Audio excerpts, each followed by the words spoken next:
This factory in Pennsylvania is making Ukraine's most important ammunition. 155mm rounds are basically giant bullets used in artillery guns.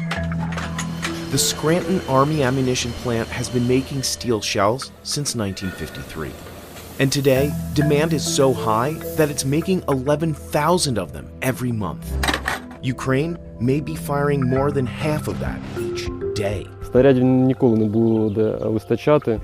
So, there's a global shortage. Some experts are concerned that the US is burning through its own supply. So why is this particular artillery ammo so important in Ukraine? And how is the US arming them during the shortage? At the start of the war, air power was expected to be the key to a Russian victory. They outnumbered Ukraine in military aircrafts 10-1.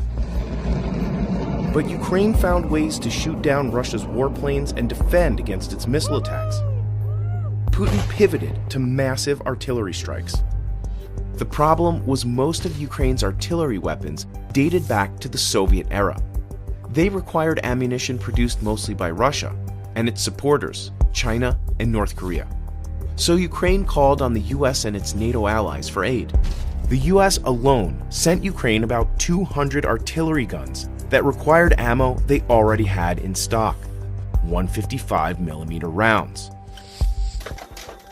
Now, they're one of Ukraine's most critical weapons. 155s are the perfect balance between power and weight.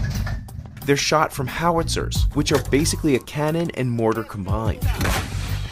These massive guns fire shells high up into the air so that they drop down onto their targets.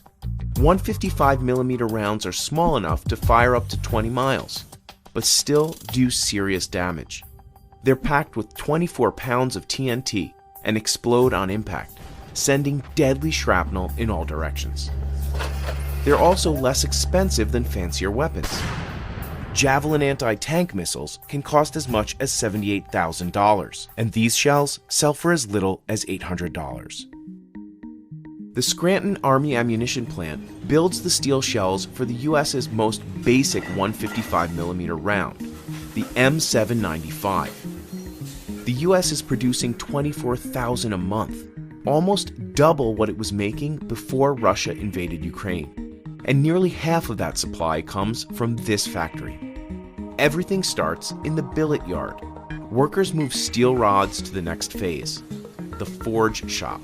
4 robotic saws slice the rods into 14-inch long chunks called billets. Efficiency is key to speed. Then they heat them for an hour at 2,000 degrees Fahrenheit.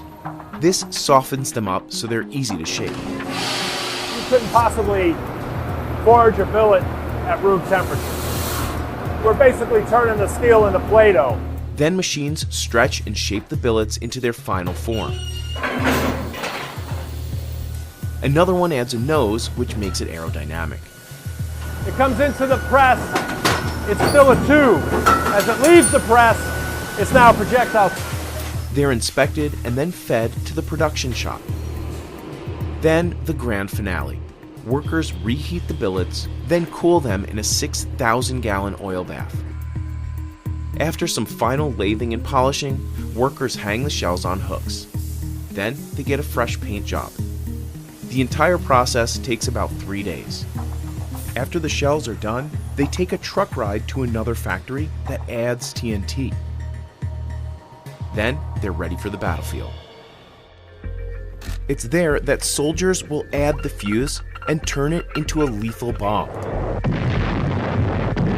155s have been used by the US and its allies since World War I.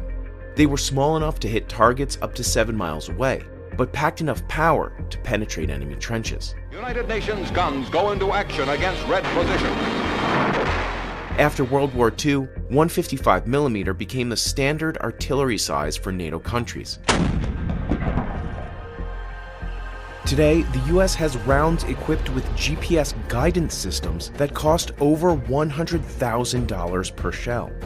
Since the war began, all the NATO allies have sent Ukraine some form of military aid. They've donated tanks, anti-aircraft guns, rocket launchers, and missile defense systems. But the US tops the list. They've sent roughly $42 billion worth of weapons to Ukraine. While expensive weapons like these make headlines, it's artillery that Ukraine is using more than anything. This past spring, Ukrainian forces were firing up to 8,000 155mm shells a day. According to a June report, Germany sent Ukraine so many shells that it had about 20,000 left in its stockpile. That's enough only for a few days of intensive combat. Critics are worried the same thing could happen to the United States. What we need most of all is artillery shells. And we're in short supply. We're working on that. The US has sent more than 2 million 155mm rounds to Ukraine. But most of that came from its own stockpile, which it uses to train soldiers and aid other allies. While the true status of the nation's stockpile is a closely guarded secret, some experts are concerned that it could be running low.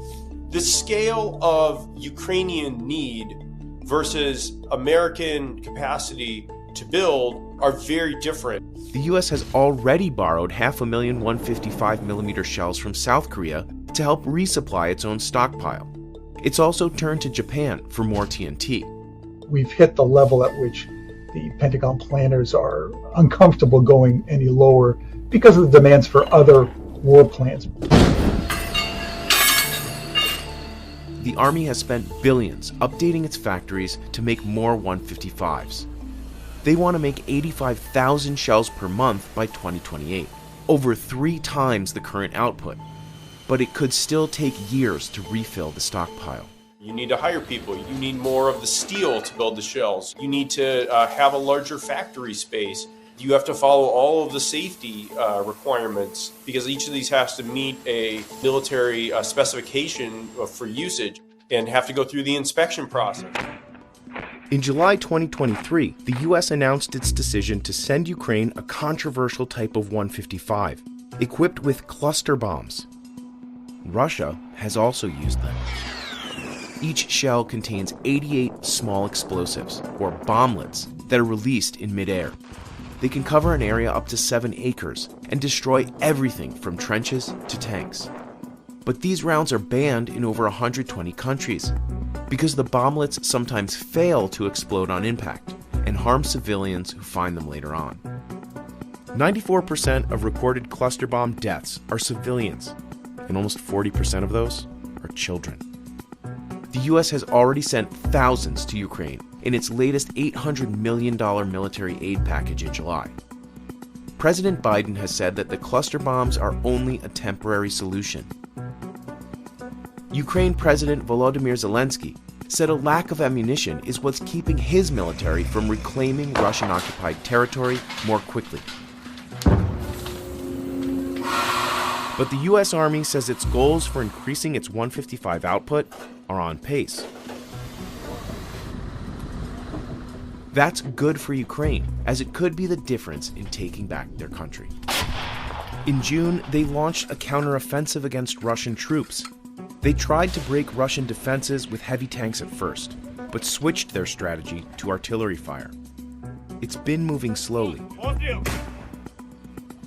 so they'll need plenty of shells for the long haul. Ой, місія. Головне, щоб були снаряди, а все решта ми зробимо самі.